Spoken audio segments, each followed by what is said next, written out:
like to thank the Toro Corporation for their many years of continued support of the turfgrass industry. This is for Turf Today, celebrating their 100th podcast. What? That's still on the internet? You were a guest on 3 episodes. Oh. Well, I only remember 2 of them. One of them I was pretty hammered. Okay, I'd like to thank the Turf Today podcast on their 100th episode. That's really such a shit. We are back with another Ask the Agronomist segment featuring PhD agronomist Tony Goldsby from the Andersons. Today's question comes in from Sinatra 315. Out of all the diseases, which one would you prefer to treat versus the others, and why? Well, great question. And first off, I should really confess that by training, I'm actually an ecologist and not a plant pathologist. So my first instinct would be to say I'd prefer no disease if possible. And I like my turf as green and healthy as possible with 0 signs of any dying. So, but in all seriousness, the diseases that I do find most satisfying to help customers with are typically those that are, very environmentally driven ones that hit low cut turf specifically hard.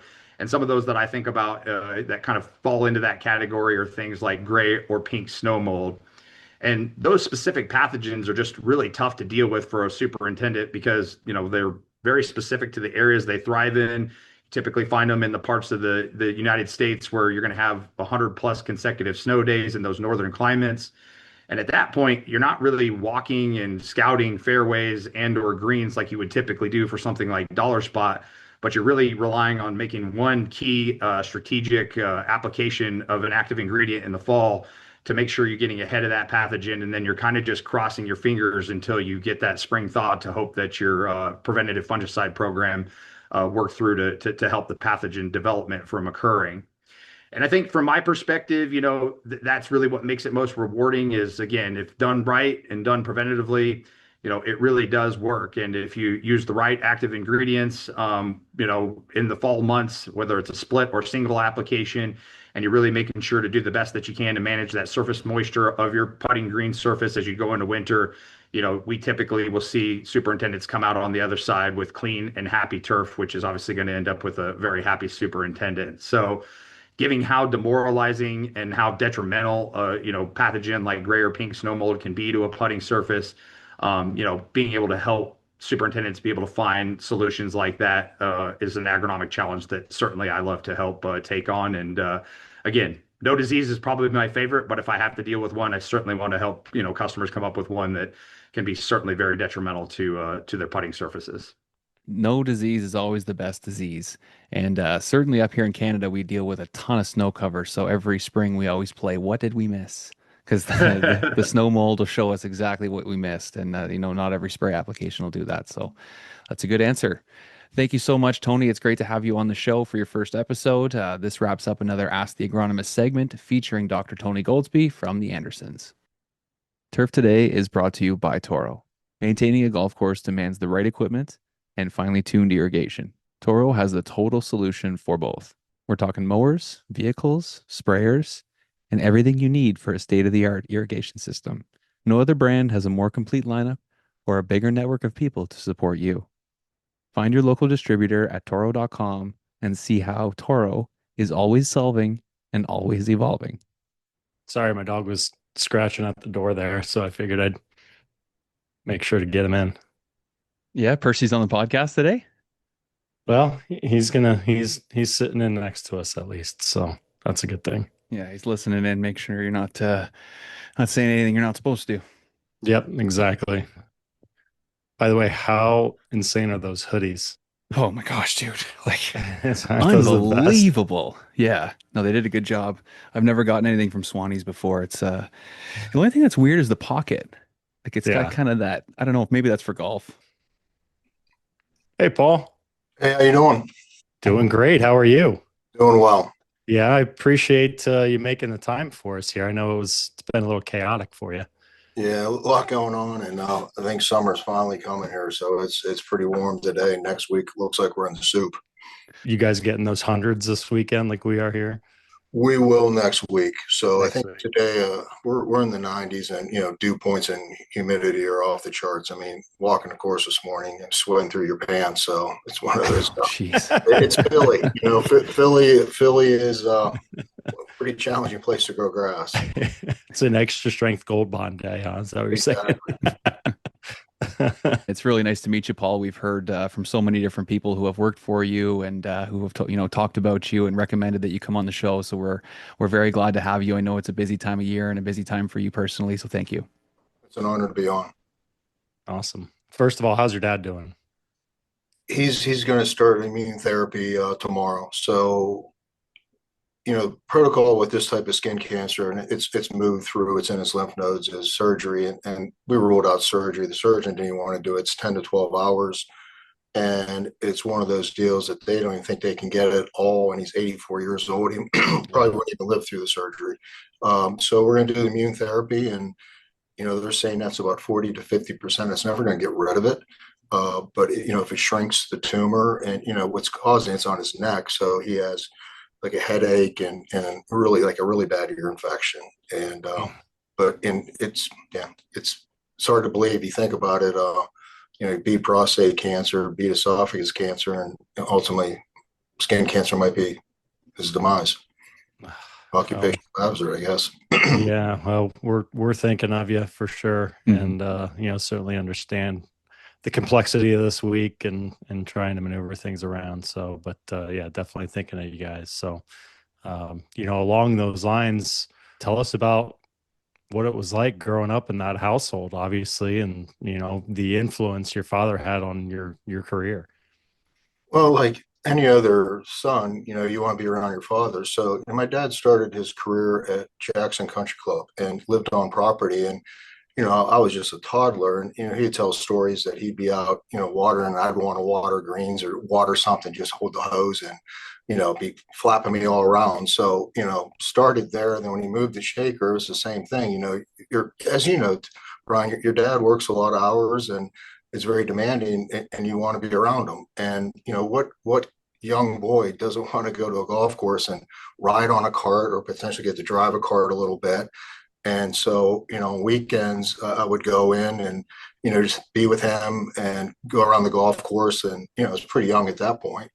And, sleep in the truck whenever I was getting a little bit tired. And then same thing sort of occurred at Oakmont. When he took the job at Oakmont, I think my first year I was 12 years old, and we had the PGA Championship. And so, I really spent a lot of time with them. And like anything else, your father is, for me, not just my father, he's my mentor. And, I maybe I'm biased, but he's the Michael Jordan of the business.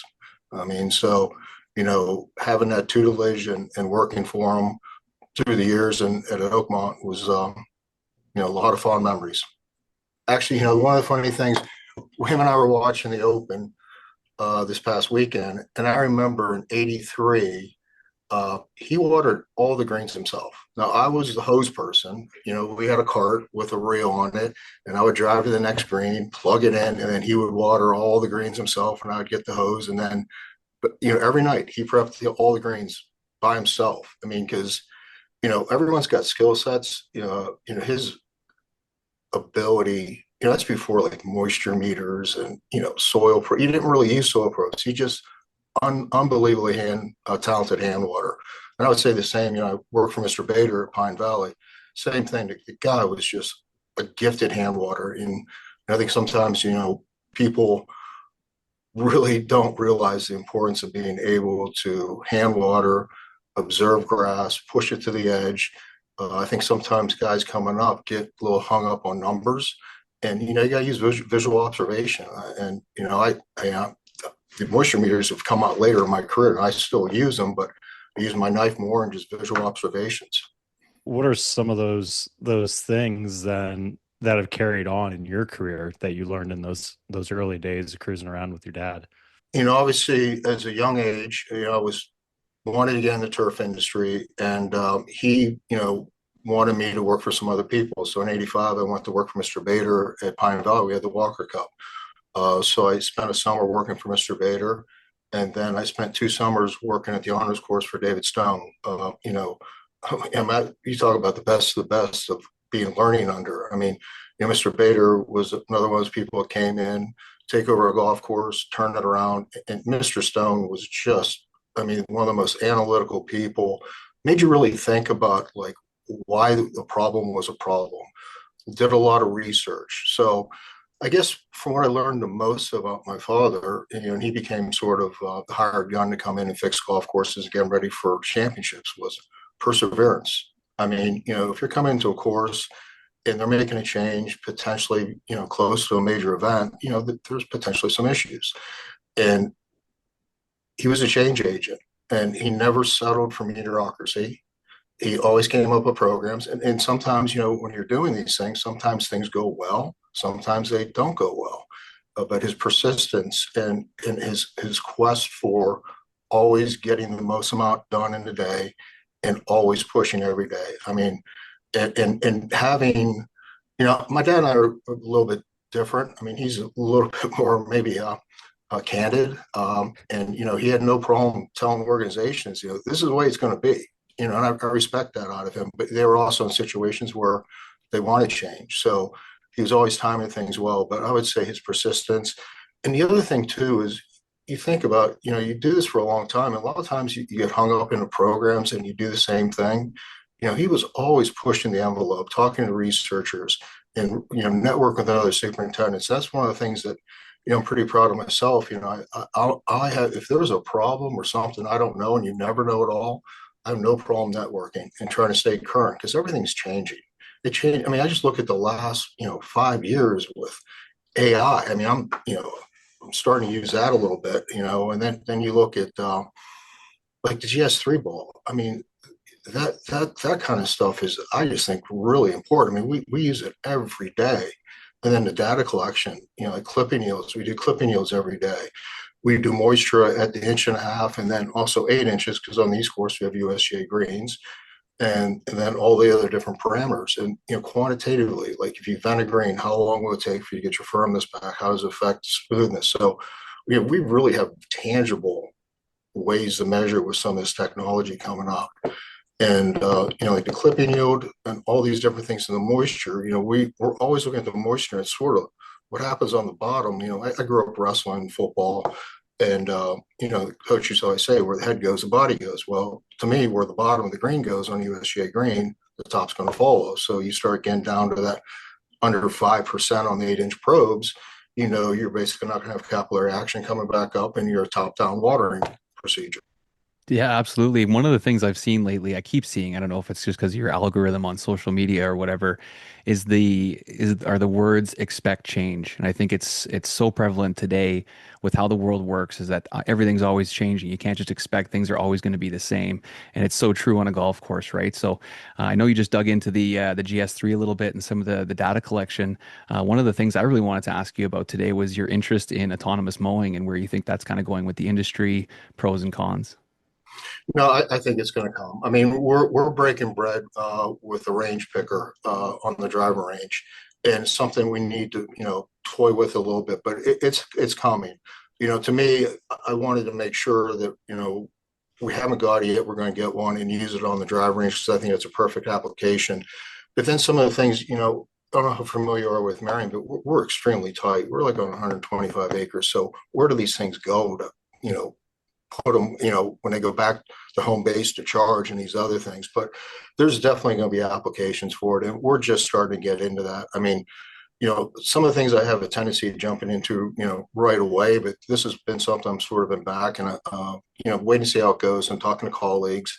And, there is definitely a place for it. We haven't entered into it, but I can tell you in 3-4 years, we will be using it in some capacity. I think the one thing I wish they could come up with is something for raking bunkers. We have 4.4 acres of bunkers, and it's 8 people every day, and our faces are very steep, and it's hard work with those guys raking bunkers, and such a design element of the golf courses. People refer to Merion and the white faces of Merion, and with the restoration that Gil did, I think we added 40% more bunkers. Bunkers that were taken out got put back in. Some got moved for distance and expanded. And when we went deep, we wanted to be deep. When you go deep, you got to go bigger, to make the slopes work out. That was so. And then by that's what as far as autonomous mowers at this point.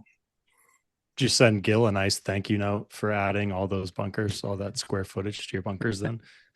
It's funny. I had this position in the 90s, and Gil was the architect at the time. So Gil and I worked together, quite a bit. And then I left, and then some other things happened. But like, Jim Wagner, I consider Jim a great friend. I mean, we worked together at Wilmington. I mean, and when I left to come to Merion, Jim became the superintendent underneath the superintendent that got taken, so followed up on my father. So you have a good relationship with those guys, and they're so talented. I mean, I have quite a bit of construction experience, with all the years at Muirfield and what we did here with the restoration. And then, when I was at Muirfield, I also was lucky enough, I did 2 years working for Jack on the agronomy team and working with DA. So you get to see some really, really talented shapers. Jim Wagner is off the charts, an excavator with a knuckler.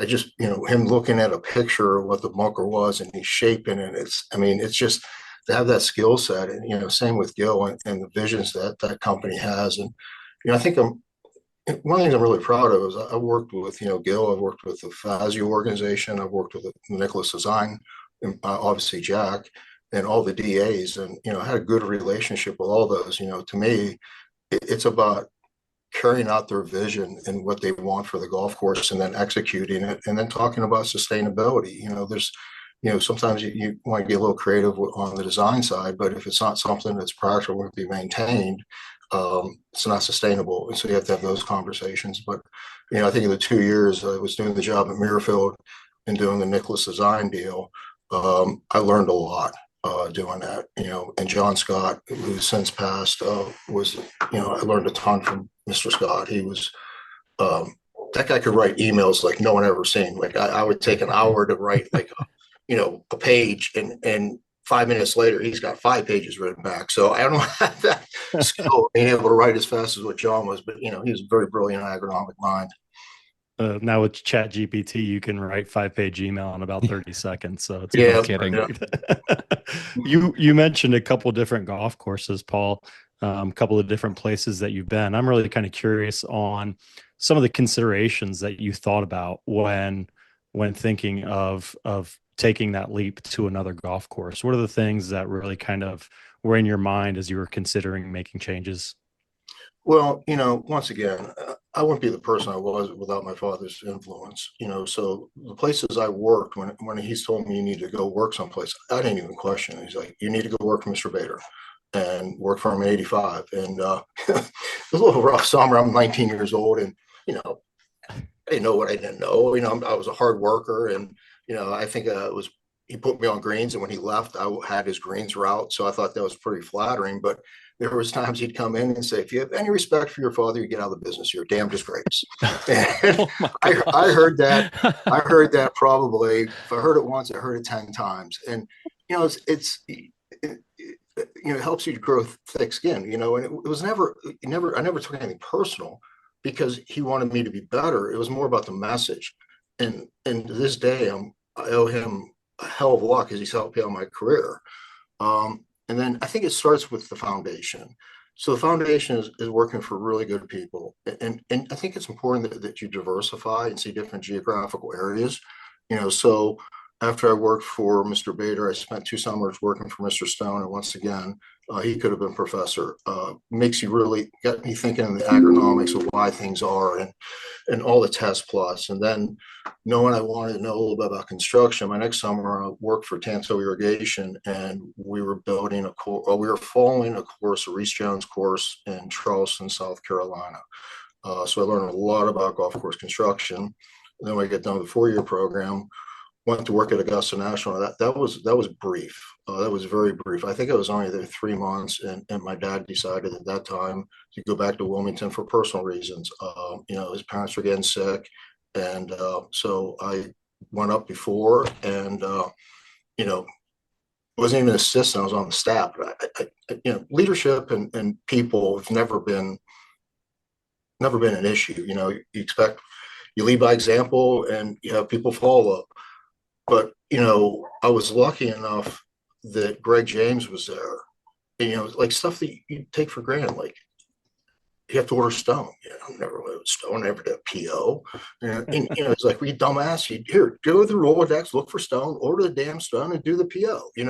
So like Greg, as far as like, there's so many people that help you out through your career. Greg is one of my best friends, and I've been in a few of his weddings.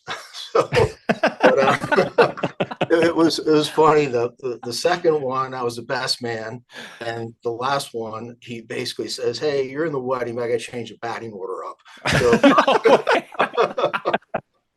So Didn't work last time. We're gonna have to switch things up a little bit.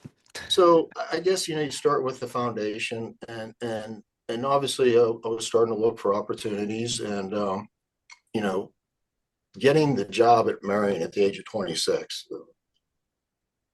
That doesn't happen. I mean, I had the tutelage, I had the background, but I had Mr. Bader on my side because I worked for him, and he decided he was going to get out of the business, and I was on a short list. And then obviously, clubs aren't stupid. They know they're hiring a young guy. They know my dad at that time was at Wilmington, and if I had problems, they said you're getting two for a price of one. Even though my dad the first year really didn't come up, he wanted me. He knew I could do it on my own. So.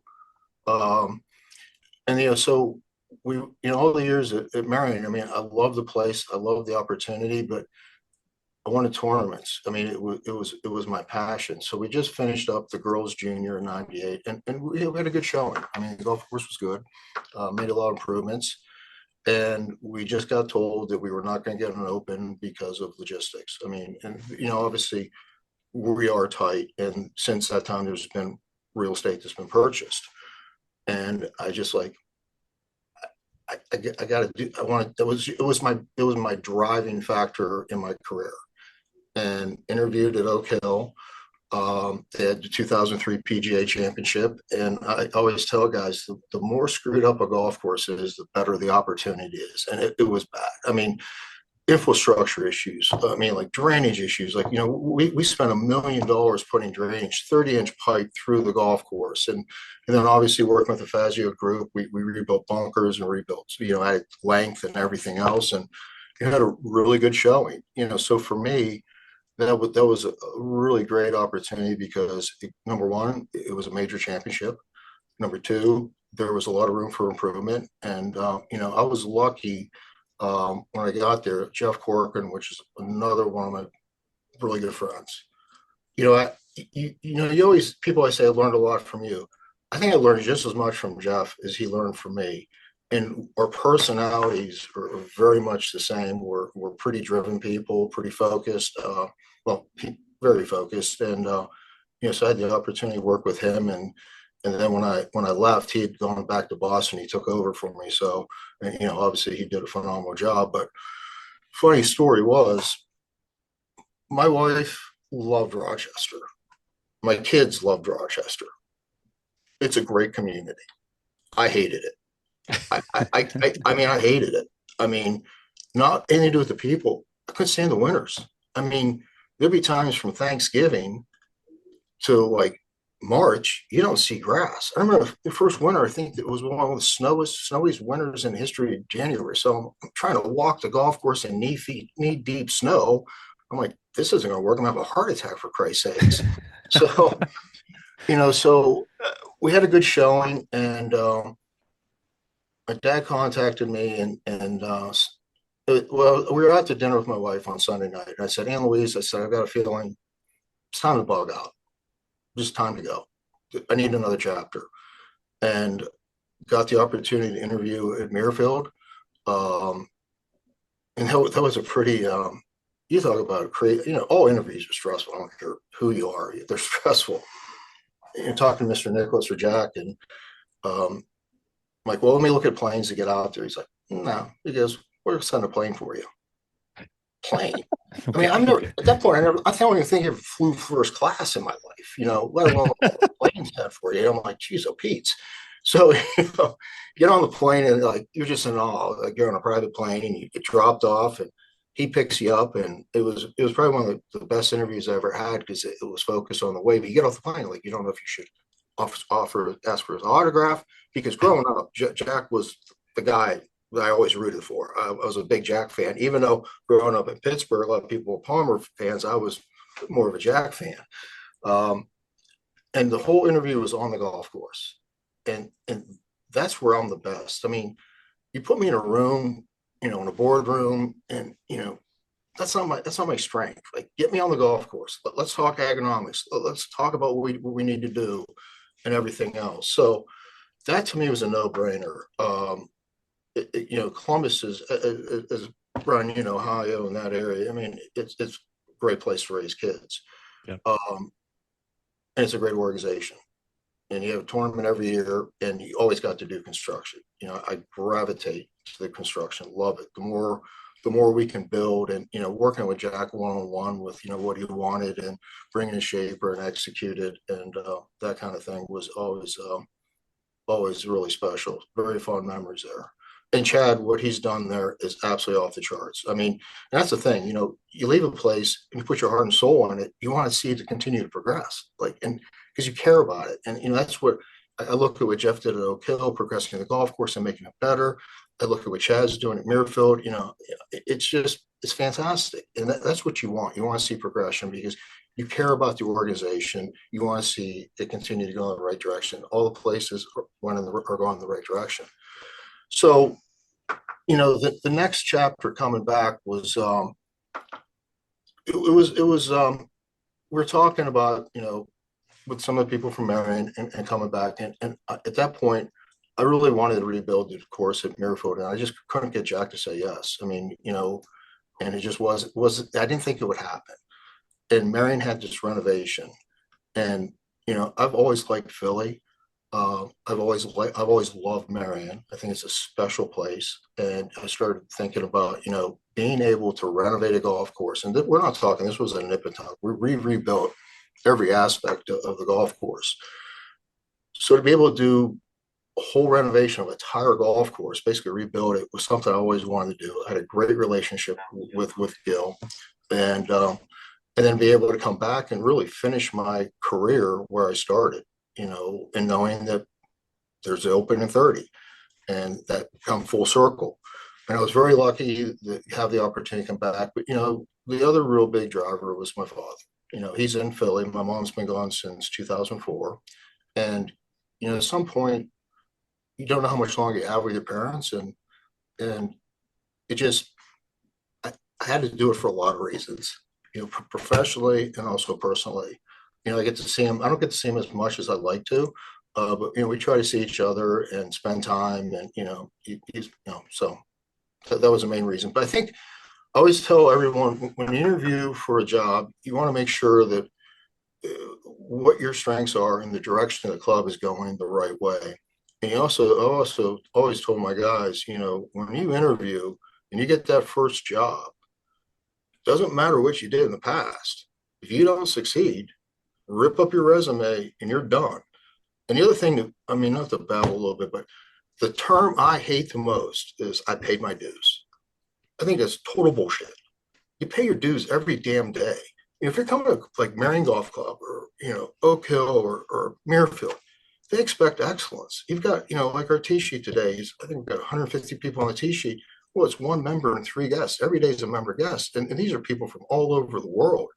And it's a historic, phenomenal golf course, and the conditioning has to match the architecture and the experience. So I think you pay your dues every day, and probably why I'm not the one to be talking about work-life balance, but I still love what I do. That's the thing.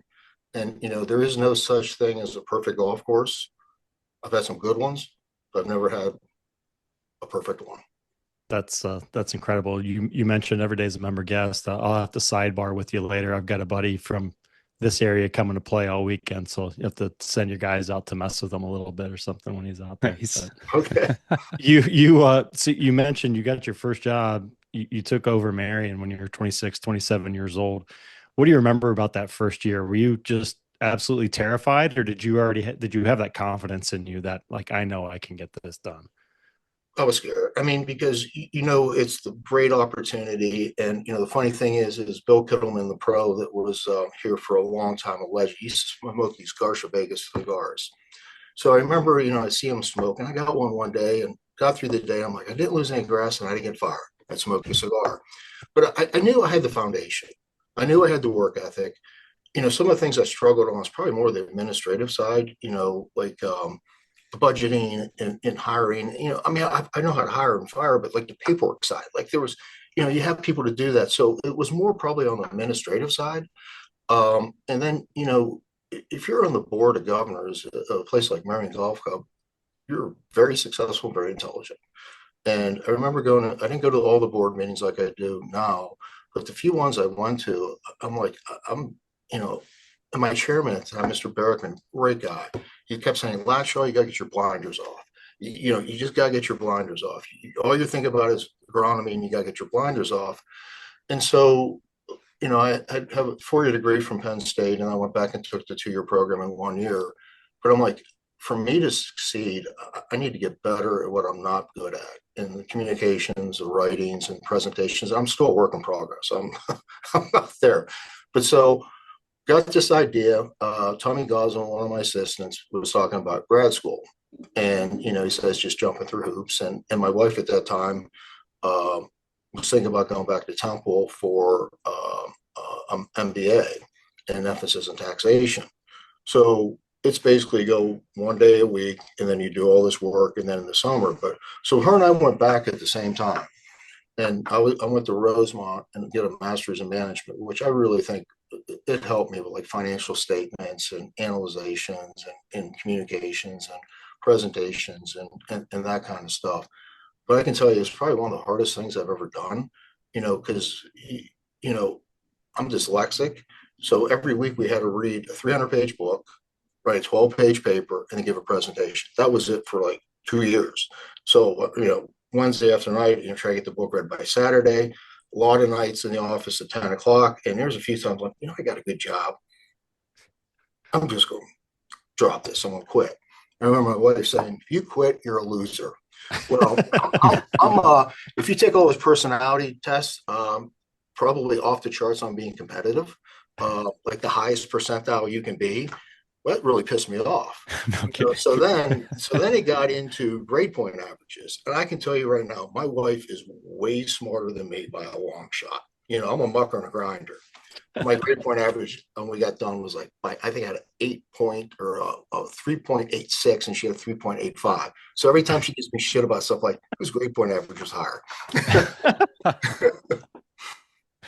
That's awesome. Well, we do talk a lot about school on here. We have a lot of people that are, looking to go to school or looking to further their education or their careers in the industry. What can you tell us about your advice for people looking to go to school or maybe thinking about just getting on the job training? Well, if you're going to go I emphasize, get a minor in business, or management, because, like Dr. Dewich, when he went in the 2-year program, he drew this circle and he said, what percent of this circle is agronomics?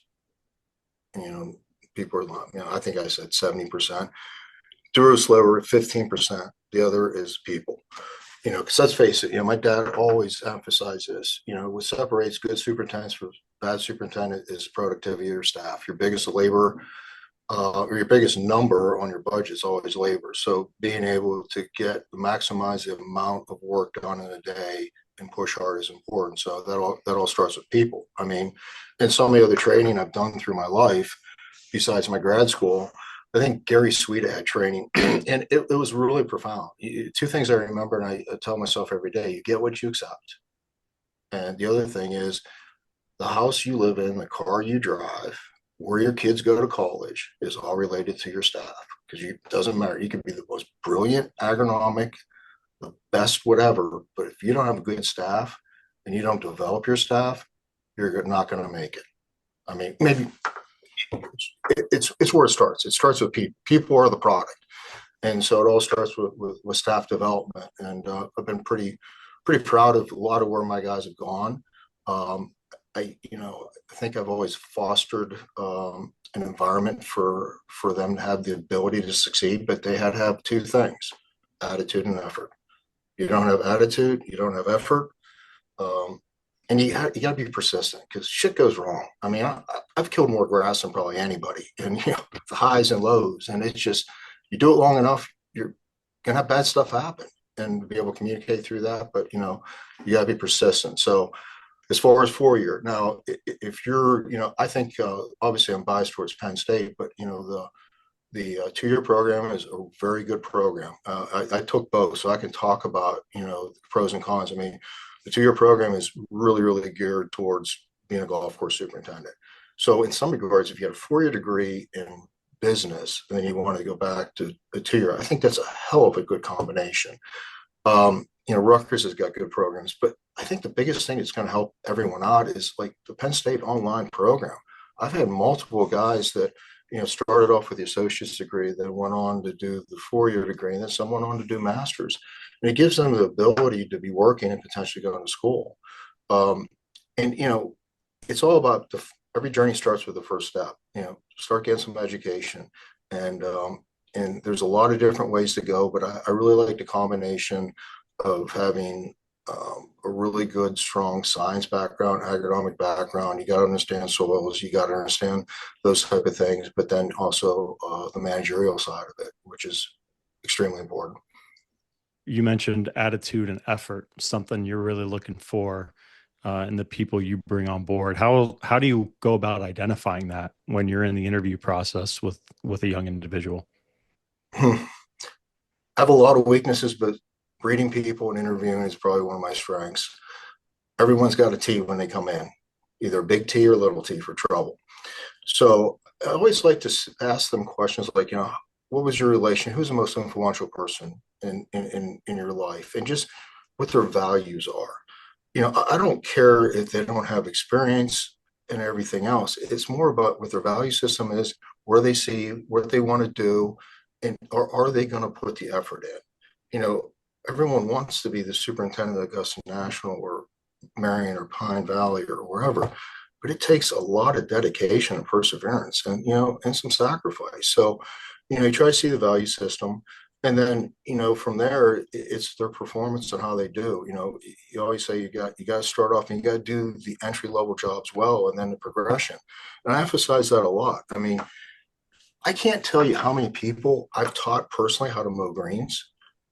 So you're always teaching, you're always coaching. I mean, what superintendents do is a lot like college coaches. I mean, you're recruiting interns, you're bringing them in, you're trying to train them, and then hopefully if they don't want to stay, you try to guide them to where they should be. And I always tell them, like, just because maybe Philly's not your area or you don't want to continue here, I want to be a part of your development, because if you came here to do a good job and you were loyal to the organization and you tried your best, I want to make sure that I'm helping you guide and give you options of where I think you should go.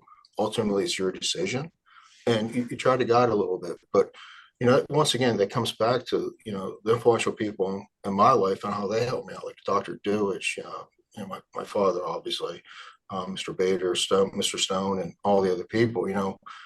Basically, you're standing on other people's shoulders to get where you need to go, and you never want to let sight of how you got to where you were and the people that impacted you, and you need to get back.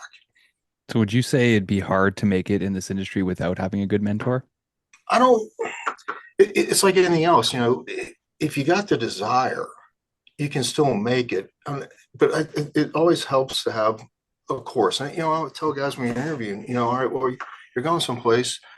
Where do the last assistants get placed into organizations? If they're aligned with what your goal sets are, then fine. But if they're not, then maybe it's not the place for you. And also, listen, everyone's different. I mean, I've had, think about it, 5, 6 interns or even more for 30 years. I've had people come in at Muirfield and, you're working 120 hours in the weeks leading up. And then in the summer, like I would say, one thing I know is I want nothing to do with tournament golf. And that's fine. I mean, that's fine. It's good you identified that. Mhm. Then you get guys like, Rich McIntosh, where, he has to do it. I mean, it's in his blood. I mean, he wouldn't take a job unless there was some sort of event there. I mean, so everyone's different, and I think it's what your priorities are.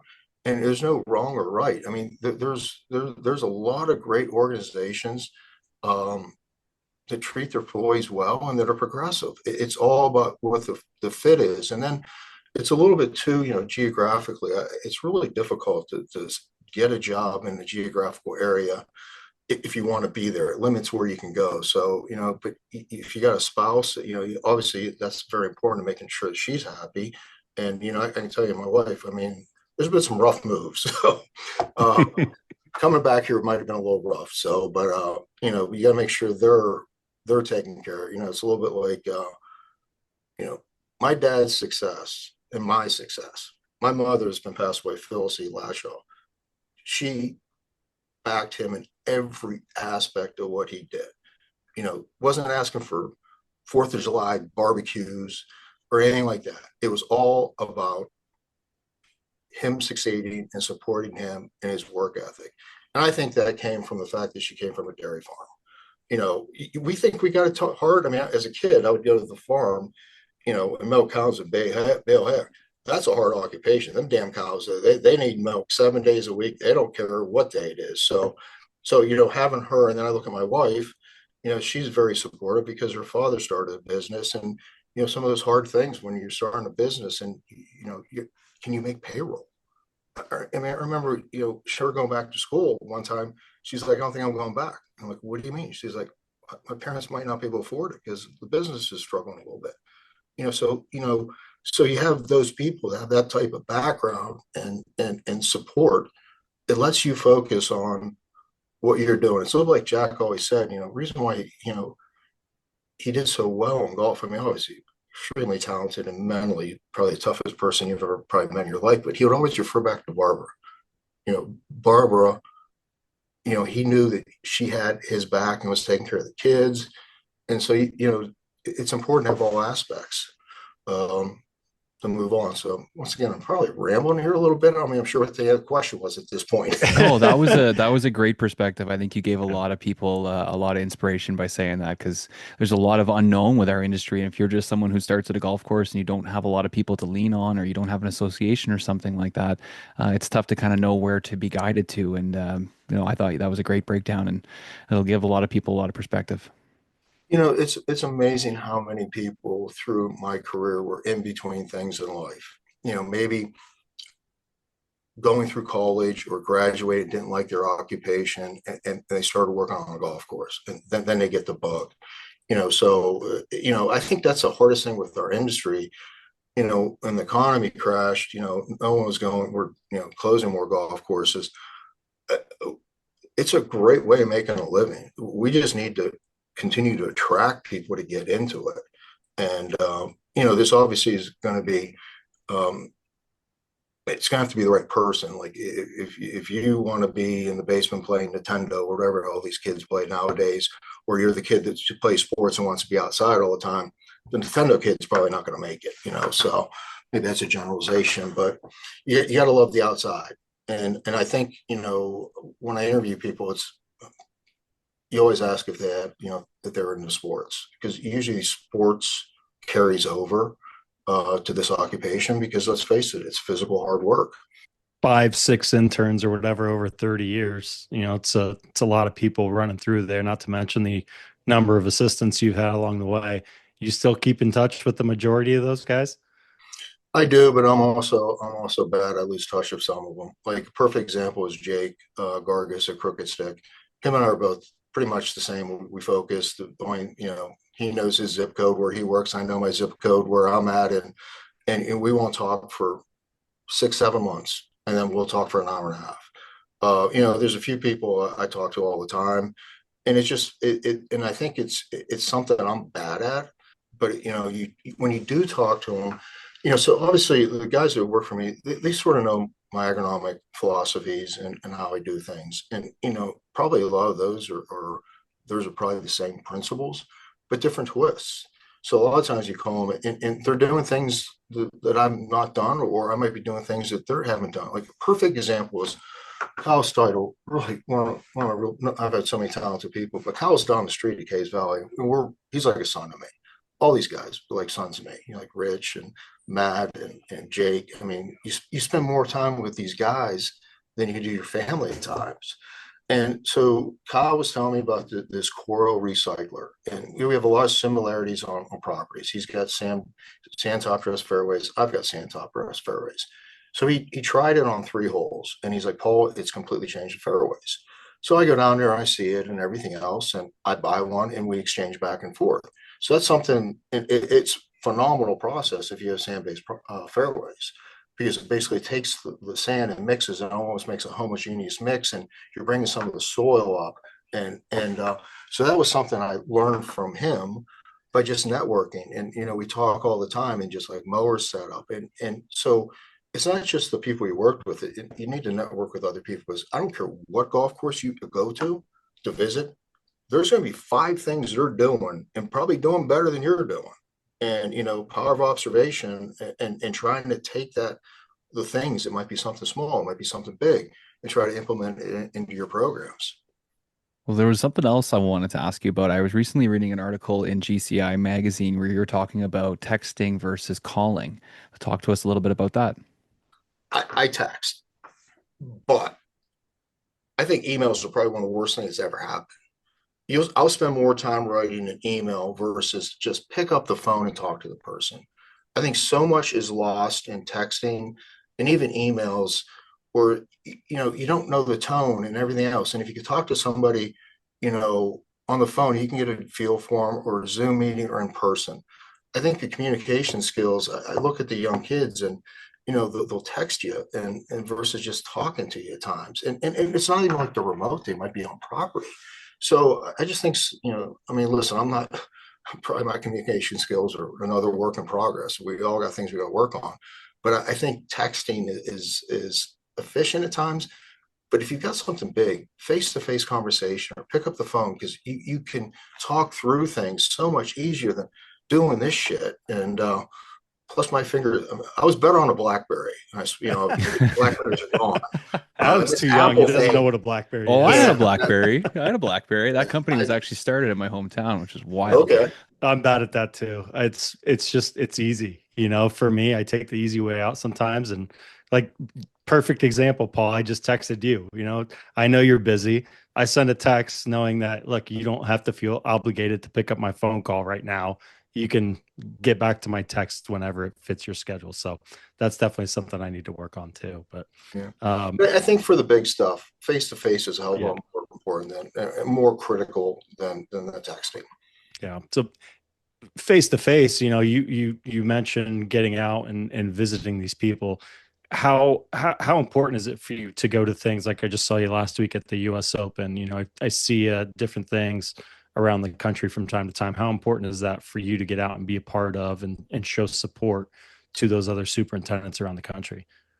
Well, first and foremost, Mike McCormick and that staff, what they did at the Open is off the charts. I mean, those guys should be elated with their performance, the attitude, the effort that they put, the adversity with the weather.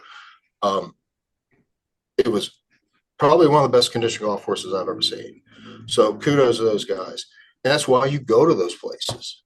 You see things. Just because I've been in the business a long time, you've got to be progressive. You've got to move forward. I keep coming back to my dad. I mean, he was always cutting edge, and you always want to see what people are doing with different perspectives and try to potentially incorporate them in there. The worst thing is doing the same program. So going there was unbelievable. Obviously, I love that. It's probably my favorite golf course. I mean, I grew up there. I love it. Merion's my probably second favorite, but it's just, I love that property and just the memories I have with working there and working with my dad and the people I worked with there. So, you need to do more of it. And I must admit, at times I'm guilty. Just not going to other golf courses so much, because every time you go someplace, you're going to learn. And it's also it's good networking to see different people and and people we haven't seen for a while. Like, when I was back there, like all those people, I've been friends with them forever and colleagues, and you just get to catch up and talk about, it doesn't have to be grass, how's your family doing? Oh my God, you got a kid this old, or, it's just those type of things, the human relationship side of the business, which you think about this business. There's nothing, no other industry like this where you call somebody, they'll give you information, they'll help you. They're not trying to throw you in the butt. There's no other industry like this. I mean, the camaraderie and the commonality of everyone living diversity of weather and the challenges of maintaining golf courses, but the end goal is trying to, have the best playing conditions you possibly can. And just being able to call anyone, or somebody calls me, I'll share any information, because I just can't think of other industries that are like that. Maybe chefs do it, I don't know. Maybe they just watch Gordon Ramsay and pick up what he's doing on Hell's Kitchen or something. But do you have any idea what might have influenced that, like where that might have started, or group of people, or organization, or something like that, that really would have drawn it all together and made everybody kind of, want to push the wheel in the same direction? you know, obviously the Valentines had, I mean, huge impact on this organization. And Joe was the one who really started a lot of these different things, and, the conferences and stuff. So I think it's been something that's been going on for a while, and it's just something that's sort of carried through, but it starts with, meetings and GIS conferences and regional conferences. And then, there's always people. I remember there was a superintendent that came to visit me at Merrifield, and he liked golf, and I think he had three of his former assistants that were superintendents, and they would go every year to a geographical area and play golf, and then spend time on the golf course.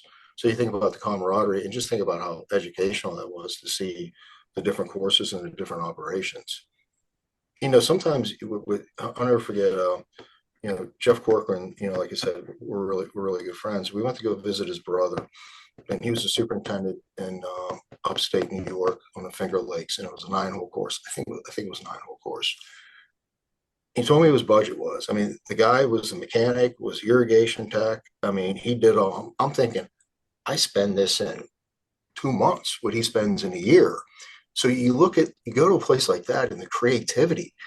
Sometimes those guys are the most talented, and they're doing mowers, they're doing irrigation. I mean, they're doing everything. I mean, it's been a long time since I set a mower, I can tell you that. I understand the concepts, but I guess if I want a good quality cut, Robert will keep me out of the shop because I'll probably screw it up now. But it's been a long time. So, every place you go, you have an opportunity. It's like, also, I always tell guys that when they come in, there is so much knowledge in this room. I equate that back to the 2-year program. It took it 1 year. You talk to the different guys from different geographical areas and how they did things. Everyone has something to offer, some knowledge base you can bring with you. And that's what you encourage these other guys when we do the interns and stuff. And we have a very good intern program, but ask questions, exchange ideas. What's your professor saying on this pathogen or chemistry or stuff like that? So it's all, you never know it all. The most effective people are the ones that know how to get the answer. And you get into, the older I get, I mean, everything is risk reward. What is the risk of this going wrong, and what is the reward? When I was younger, I didn't have that thought process. It was, we're going, and I killed a lot of grass probably too. So. As you look back on your career, Paul, are there any regrets or anything that you look back on that you wish you would have done differently? I would say the biggest disappointment was 2013 in the President's Cup. We planned 5 years for that. We did 2 tournaments in 1 year, and the President's Cup's a pretty big event. We had a hurricane come up, and I think we had 5 inches of rain, 200% above a normal atmospheric moisture. And, I had to, in my mind, it was like, we're going to have firm pass, we're going to have firm pass, we're going to have firm pass. And it was just a quagmire. So I look back, and, it's nothing you could do about it, but I had a paradigm in my head how it was going to be. And I still still to this day, I don't have any President Cup logos anywhere. And it's funny. I talked to Rich, and he said he got rid of all his too. It's just like I think I'm scarred from that a little bit, because you work so damn hard to show off the golf course at a time where I think October was the second driest month of the year historically in Columbus, and have that type of thing. But then, I remember I was pretty down, and Jack said to me, sometimes, adversity like this really shows, what you did. And he's like, we're destroyed outside the ropes. You did great, but remember, we got a tournament in the spring, so giddy up. I remember that year. You're right, man. It was miserable. I mean, the moisture that came down. Was it true? Were you guys out spreading grass seed and stuff in the outside the ropes area to get it trampled in? We've done that a few times. To be honest with you, I don't remember if we did it that one. I know the one Saturday, I think we prepped the golf course 3 times. And then on Sunday, we had basically a team on every green of like 3-4 people with squeegees and blowers. And then when the last group went through, they would rotate to the front. I mean, and we got lucky. We got it in. I didn't think we were going to get it in. And as soon as the United States won, they're like, this reward, the awards banquet needs to go inside. And we got dumped on again. And at that point, if we didn't finish, I don't think we were going to be playing golf. I mean, it was like no moss. It was like being waterboard for 7 days. So we would not be doing our jobs properly here if we didn't at least ask you a quick question about Augusta, because I know you said you were only there for 3 months. Any memories or anything special about there that you tell people about, or anything that's kind of close to your heart from being there? I graduated in the fall, and I started there in January. And I was not there very long, but I can tell you things I remember a lot. Like there's always an assistant in someone's career that you're like, he's who I want to mentor. He's who I want to be. And it was Brad Owens. I mean, Brad to me was a total package. Great communicator, unbelievably hard worker, talented. And, so I remember that. And then the other thing I think that's sort of funny, because actually the year before when I was doing irrigation with Tanto, we caught up to construction. So we actually went to Augusta and we're installing, some irrigation lines. And I think what would be surprising is if people saw what that golf course looked like in the summer. I'm not saying anything bad, but you got Bermuda grass, and you don't have the overseed ride. The azaleas aren't blooming, and it's a little bit different in the summer. But I would say that I would think there is one story. This is a good one. So I volunteered every time I was in college, and undergrad, I did all right, but I was young and liked to have a good time and stuff. And mowing greens and not getting any grass off greens, and can barely see. And Dr. Dewich was a consultant, and him and my dad were talking. He said, "Well, how's Paul doing in school?" Well, I had a 5-credit weed ID and herbicide class, and he told my dad basically, apparently Paul would be doing better, but he's missing a lot of Thursdays. Well, anyone's done tournaments and you're in the big boy seat, there's something called displaced aggression. And I got every barrel on that about, you missing school and, you could be doing better. And, it was fun. But the problem was on Wednesday night, there was dollar pitcher night at the Shantygaff. And this class was at 8:00 in the morning. And the Shantygaff was probably my kryptonite. So, so I think I look at that, and it's funny because I've done the same thing, probably even to my boys when they worked for me at Miracle and other thing. It was just, I was obviously in the wrong. I should have not been missing classes, but I think some of going to college, was having a little bit of a good time. So we call that personal development. Yeah. I was networking. That's right. That's right. Absolutely. You mentioned the volunteers. How have you seen the volunteer programs grow over the years? I know that was something you really implemented here and has taken off recently. Talk about the evolution of the volunteer program during tournaments. I mean, that really started with my dad. I mean, I think he started some of the first volunteer programs, and I'm sure there's others that were doing it, but I encourage everyone. I mean, I think this year, there's 7 tournaments we're sending either an intern, an AIT, or somebody to. I think it's really critical for the self-development of people to be able to see things, the networking with the other people and the camaraderie. it's unbelievable. And I can tell you, there's been so many times without the volunteers and the tournaments I've had that we wouldn't have finished. I mean, President's Cup was number one, and I went back and forth about the numbers I thought we'd have to have, and thank God I didn't back off. I mean, we wouldn't have been playing golf if we didn't have all these people. Actually, Curtis Cup here in 2022 on Sunday when we get destroyed with rain to get the golf course playable, and then you think about. I remember when I introduced the volunteer program at Muirfield. They never did volunteers before that, and finance guy, numbers guy, money, I'm like, well, we need rooms, we need this apparel and everything else. And he's like, I don't really know, why do we need to do this? And I'm like, John, tell me where you're going to get somebody to come and work potentially 100 hours a week. And all you got to do is give them some shirts, give them a place to stay, give them decent food, and they'll do anything for it. And we'll make sure we finish when we need to finish. So it's critical because if weather's good, everything can be fine. It's a bad weather, and then let's face it, there's a great article in the USGA, I think, on the green section about tournaments and everything else. I mean, you're doing everything to a higher level. You're doing everything quicker. So you need those extra people. You need the support from the volunteers. You also need additional equipment. But I just think it's an experience that if you're serious about it, get in the business, you need to be exposed to it. It's hard work, but it's something that you'll remember for the rest of your life. If you were mowing the 18th green at Oakmont or Muirfield, tournament and contribute. I always told the guys coming in, different roles, similar goals. The goals is excellence. The goals is perfection. So it doesn't matter if you're raking bunkers or if you're mowing greens or you're prepping. Every little detail contributes to the success of that event.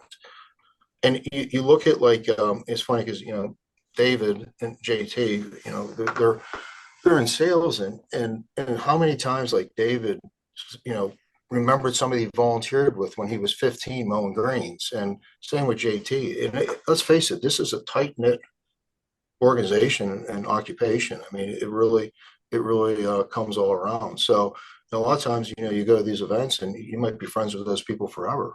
So, and a lot of times it gave people, a standout volunteer and a position comes open, I've hired outside, because of their performance, what they did, like a Jared Waite. Jared volunteered 3 times for the memorial, and also the President's Cup was a standout. I mean, a standout, and I had an opportunity, and so it gives you exposure, and also it gives you exposure to other superintendents, and also other organizations.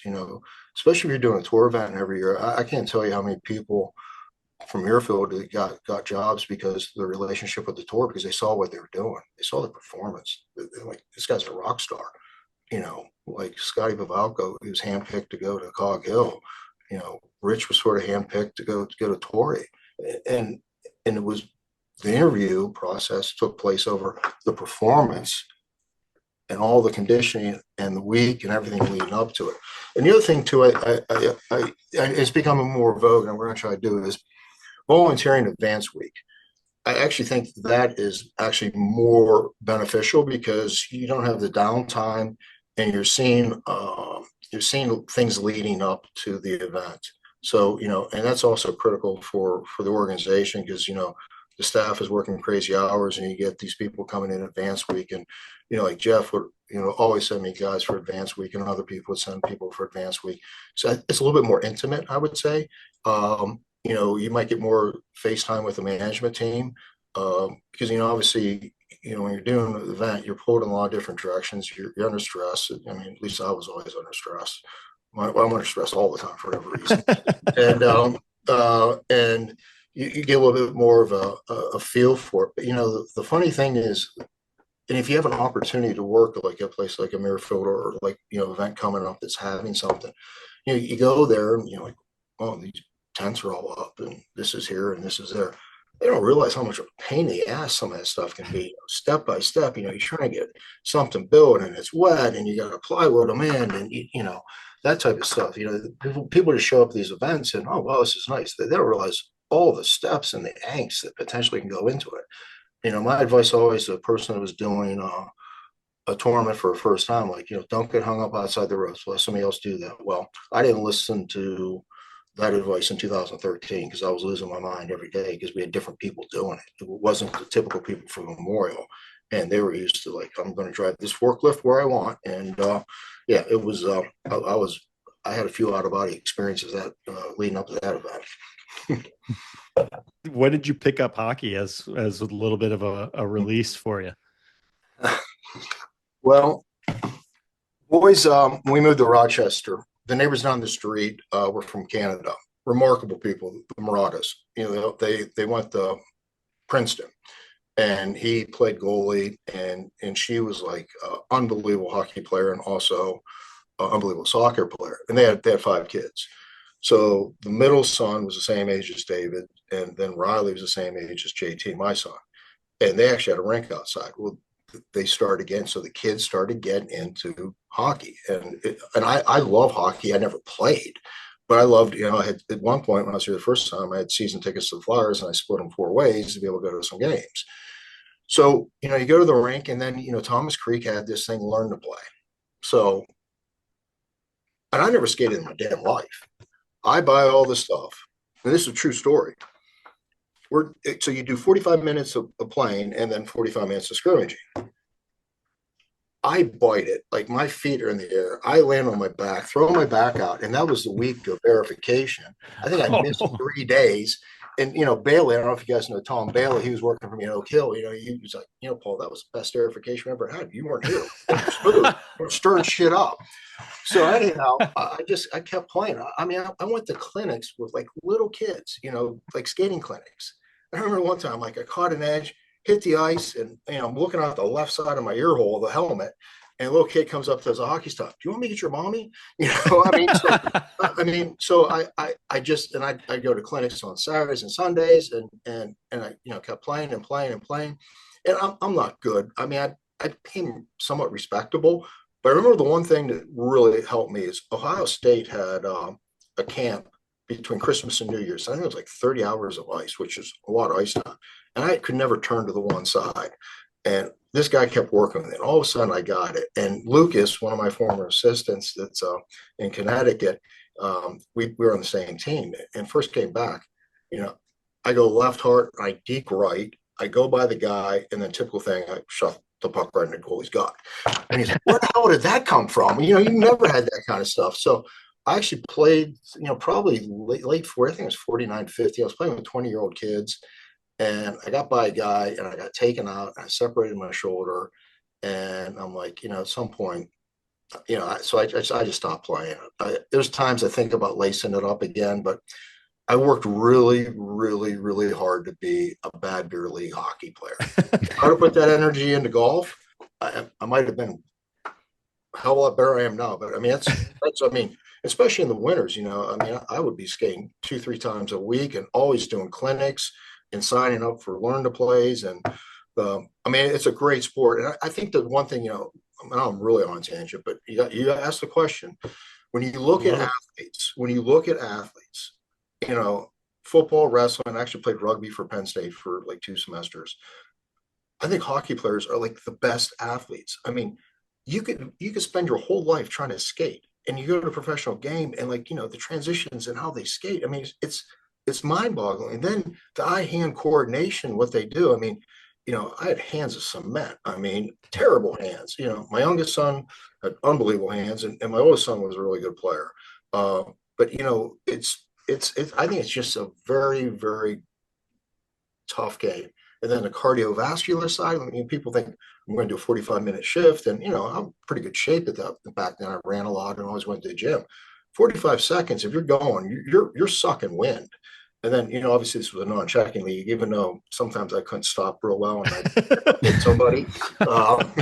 So that was the excuse. Yeah, that was the excuse. So I remember I took a guy out, and our goalie, we were wearing white jerseys. I hit this guy so hard to stick one up in the air. And the guy's like, white wins.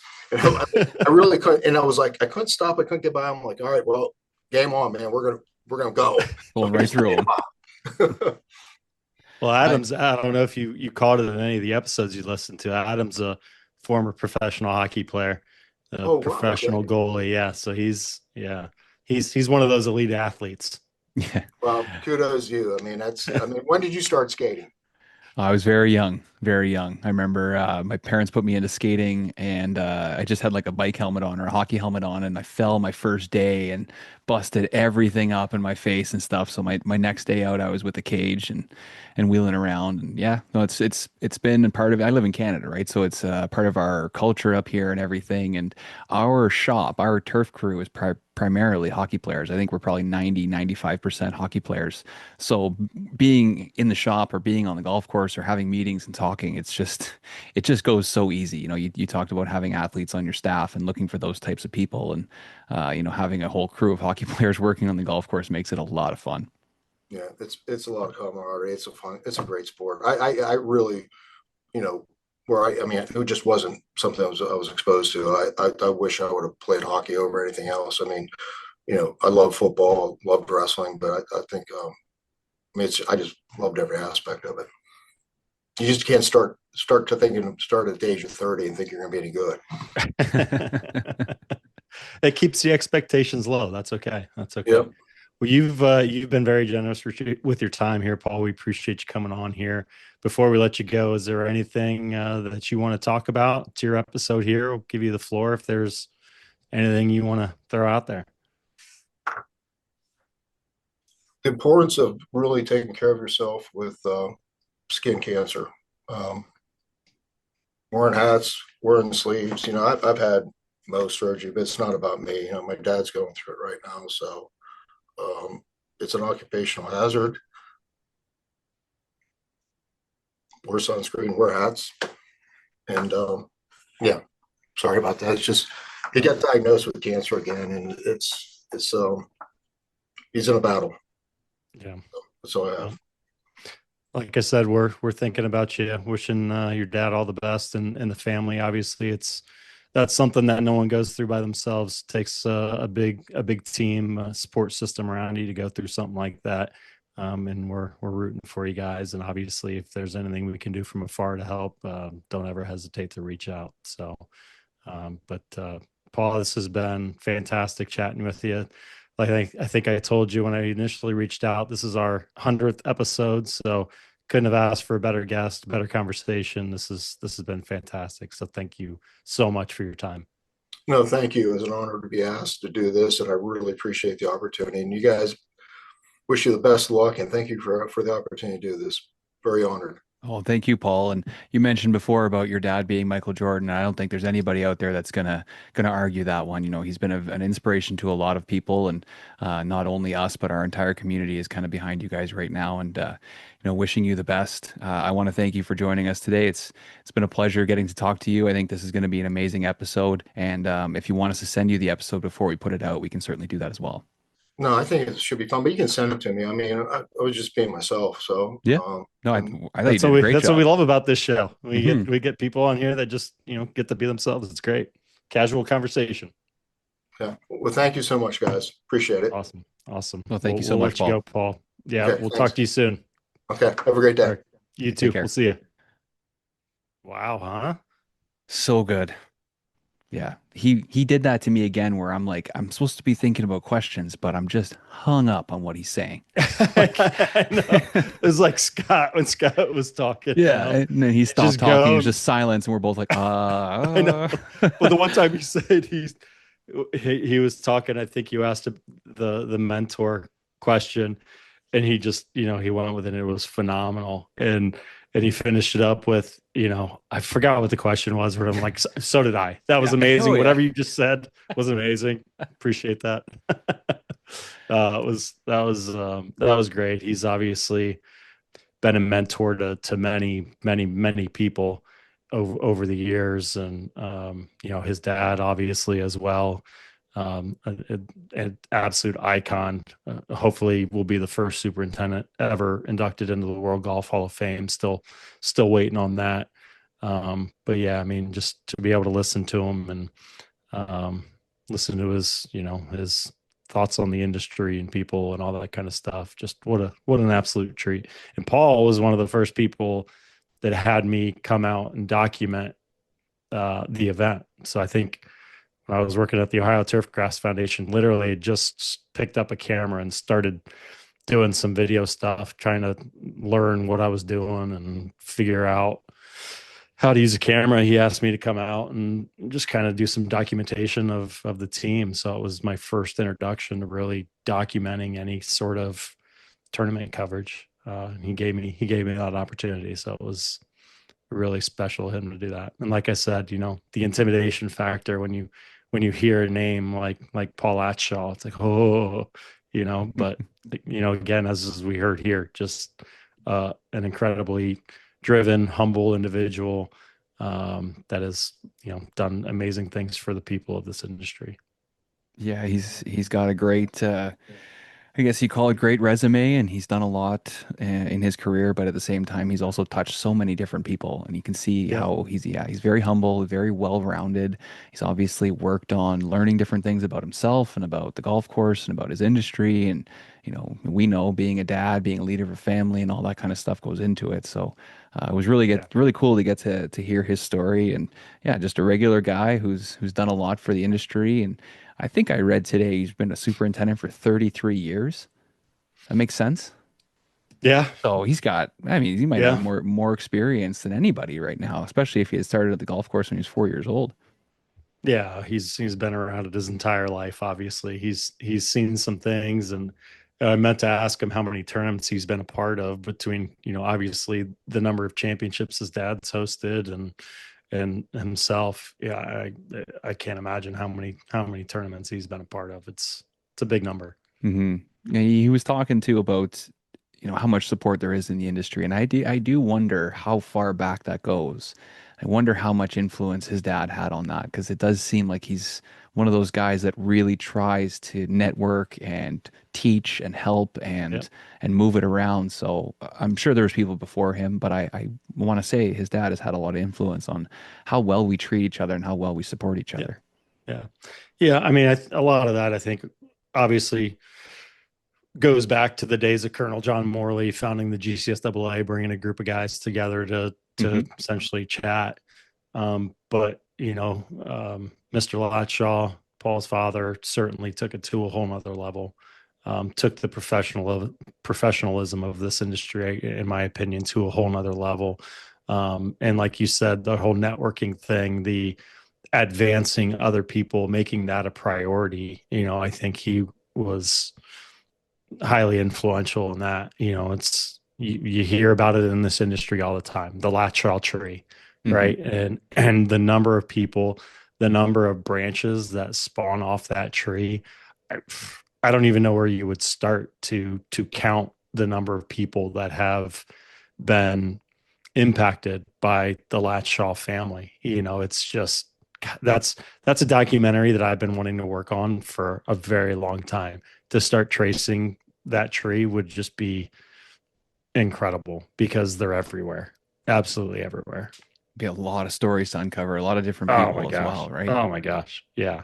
It would certainly be a multi-season and series documentary that you'd have to do for something like that. Yeah, it would be. It's I don't even know which episode I came on and started working with you here, but it's been an absolute pleasure being a part of the Turf Today podcast and working with you, Adam.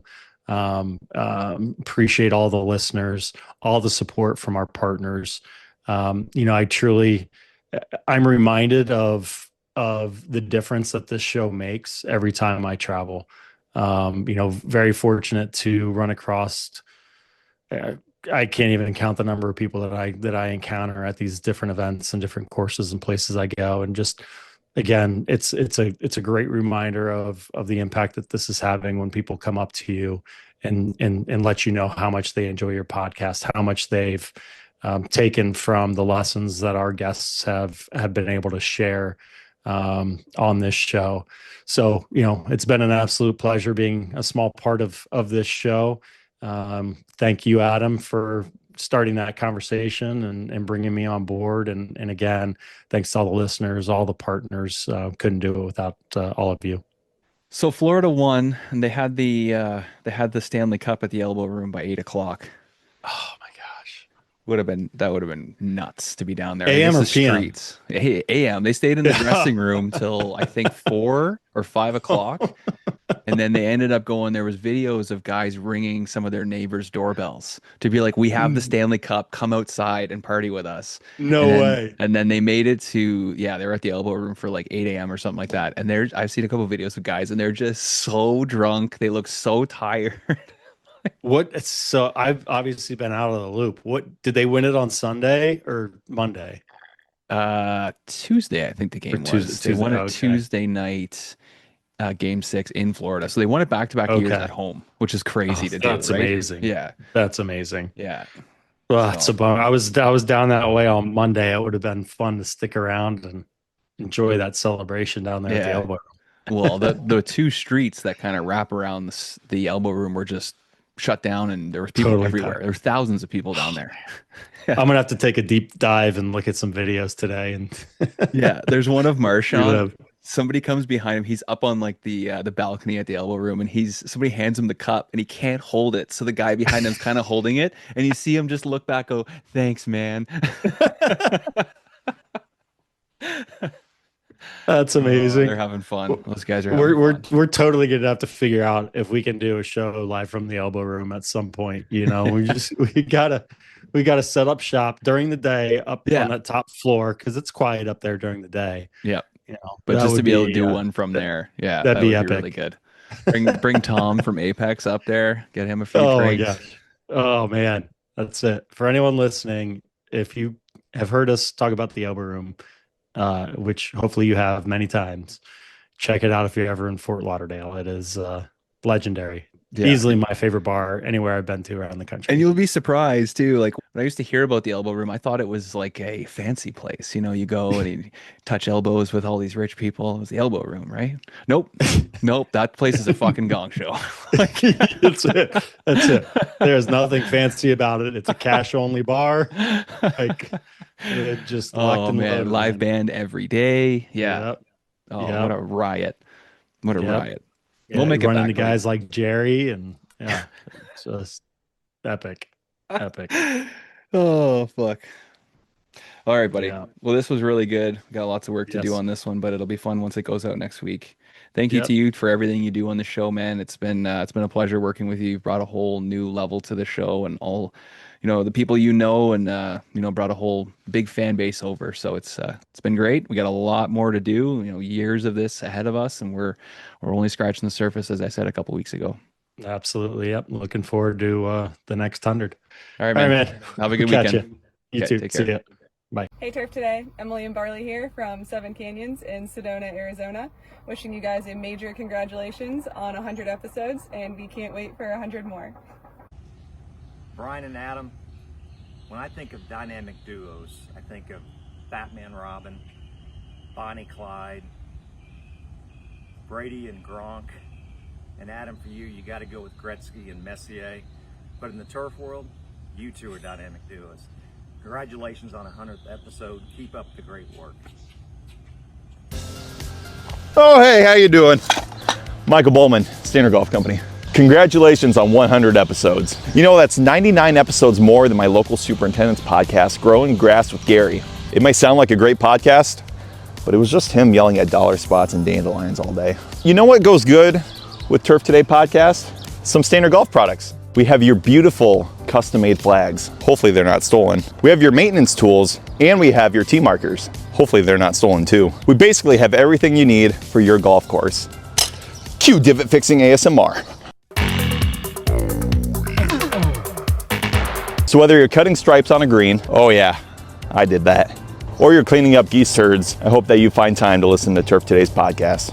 So with being a proud sponsor of the Turf Today podcast, let's raise our glass. Fiberglass rod to Turf Today's 100th episode. Congrats, guys. Hey, Adam and Brian and Turf Today. Congrats on 100 episodes. I look forward to tuning in and listening to many more. Brian, Adam, the old guy Trevor. Thanks so much for having me on episode 23. Hopefully you'll get me on again. Keep up the good work. You have the best podcast on turf in the industry. Afternoon from Grass Clippings. I'm Scotty Hebert, Director of Agronomy. Roberto Hernandez, Superintendent.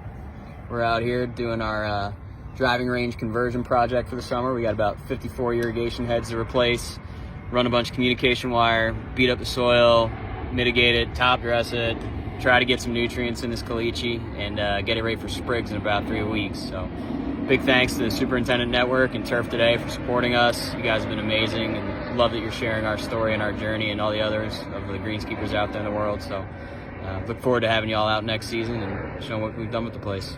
Take care. Hey Adam, John Lamoureux here. Congrats on the first 100 episodes of Turf Today.